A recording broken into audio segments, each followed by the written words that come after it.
Hello, anatomy. Today we're going to be talking about chapter 8 and special senses, but more specifically the eye. To begin with, your five senses, traditionally we think of them as touch, taste, smell, sight, and hearing. In reality, touch is a combination of temperature, pressure, and pain from the skin, muscles, and joints. So smell, sight, hearing, and taste are actually called special senses. And then our fifth special sense is called equilibrium, of which the receptors are housed in the ear. Your special sense receptors are large, complex sensory organs with lots of neurons, or they're localized clusters of receptors. The eye and vision. 70% of your sensory receptors in your body are in your eyes. Your optic tracts that carry information from the eye to the brain are massive. Remember, tracts are bundles of nerves. Vision requires the most learning. It takes a while for young to be able to see correctly. They'll look around not really focusing on anything because it takes a long time for them to actually be able to see. Anatomy of the eye, external.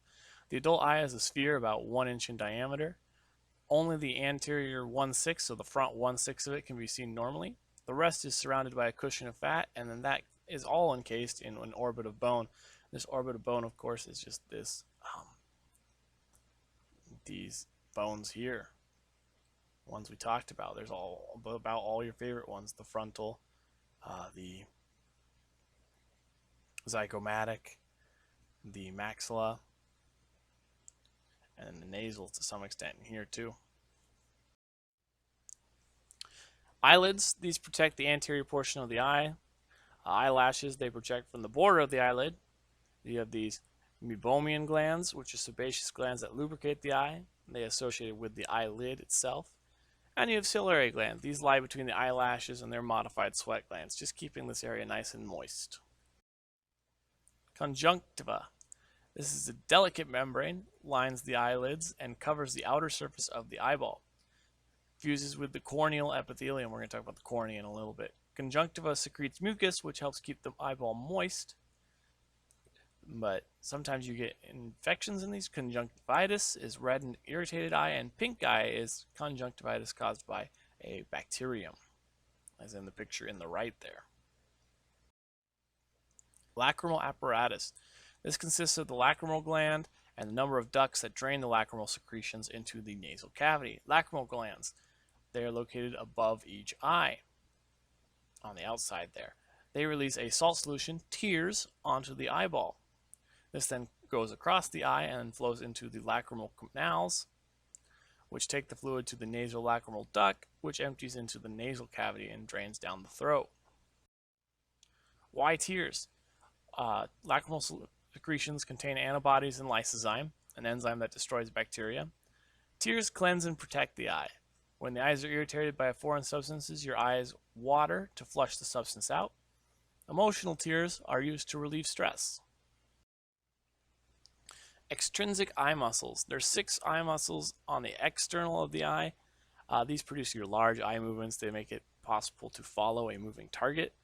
They make it so that you can track things across your field of vision. Internal structures. The actual eyeball itself is a sphere and is hollow. The wall is composed of 3 layers called tunics, and the interior is filled with fluids called humors. The lens, or focusing apparatus, is supported inside the eye cavity. Sclera. This is the outermost tunic of the eye. It's thick, muscular, and made of white connective tissue, sometimes called the fibrous tunic. Anteriorly, it is the white of the eye, this part here. In the very front, it is modified to be clear. And then it has this cornea, which is the transparent section of the sclera. So right here is the cornea. It's well supplied with nerves, and touching it results in blinking and tearing up. It's a reflex. The cornea is very vulnerable, but also amazing at repairing itself. Choroid. This is the middle coat of the eyeball, the second tunic. It's a blood-rich, nutritive tunic that contains a dark pigment. The pigment prevents light from scattering inside the eye. It's anteriorly modified to form 2 smooth muscles. The ciliary body, which is here, And the lens attaches to this. This is the lens here attaches to this. And then the iris, which is this colored part out here. It's a pigmented muscle with a rounded opening, which we call the pupil, this rounded opening. Choroid's really important. The circularly and radially arranged smooth muscle form this iris.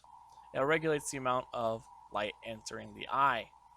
In close vision, so you're looking up close at something and bright light, the pupil constricts, it shrinks, it's protecting it from getting all that extra light in it. And in distant or dim vision, it dilates, it gets much larger, it makes this pupil much larger so more light can go inside the eye. The retina. This is the innermost tunic called the sensory tunic. It's a delicate white area which extends anteriorly only to the ciliary body. It's covered in receptor cells, rods and cones. And rods and cones are photoreceptors, meaning they respond to light. And they're distributed over the entire retina except for where the optic nerve leaves the eyeball. This is called the optic disc / blind spot. This is a place where the optic nerve leaves the eyeball, and when light hits this area, we cannot see it. Night blindness. Rods allow us to see in gray tones in dim light, and they provide us with our peripheral vision. Anything that interferes with rod function affects our ability to see at night. Most common cause of this is a vitamin A deficiency. Vitamin supplements can correct the problem if taken soon enough. If it happens over a long time, you can get some disfiguration in the back of the eye. Cones. These allow us to see the detail of our world in color. They're densest in the center of the retina and decrease towards the edge. The fovea centralis is a tiny pit next to each blind spot, and it only contains cones. It doesn't have any rods. This is our area of sharpest vision. Variety of cones. There's 3 types. There's one that responds to blue light, one that responds to green light, and one that responds to both green and red. Excuse me, that's red, not Ted. When the brain gets signals from different types of cones, it blends the colors. So if we get blue and red, then you're getting purple. When all 3 are stimulated, we see white light. Color blindness. Colorblind people usually lack one type of cone. The most common is a lack of red or green receptors. Sorry, I don't know why I can't type red today. It can cause 2 types of red-green color blindness. You can either see red and green appears to be red, or you can see green and red appears to be green. Lens. Light entering the eye is focused on the retina by the lens. Lens is a flexible biconvex structure held upright by sensory ligaments. In youth, and in this picture here on the right, the lens is perfectly clear and soft. As you age, it becomes harder and cloudy, and this can cause a cataract, which is this on the left, this structure. As the vision becomes hazy and eventually can cause blindness. Lens separates the eyes into 2 chambers. The anterior, the front segment, is front to the lens, contains a clear watery fluid called aqueous humor. Aqueous humor helps maintain pressure of the eye and provide nutrients for the lens and cornea. Posterior segment is posterior to the lens, contains a gel-like substance, and it prevents the eye from collapsing internally. This is all the structure of the eye. When we come back from break, we're going to talk about function of the eye, and then we're going to go and talk about hearing. We're going to talk about equilibrium, and we're going to talk about taste and smell. Hope you guys are having a wonderful Friday.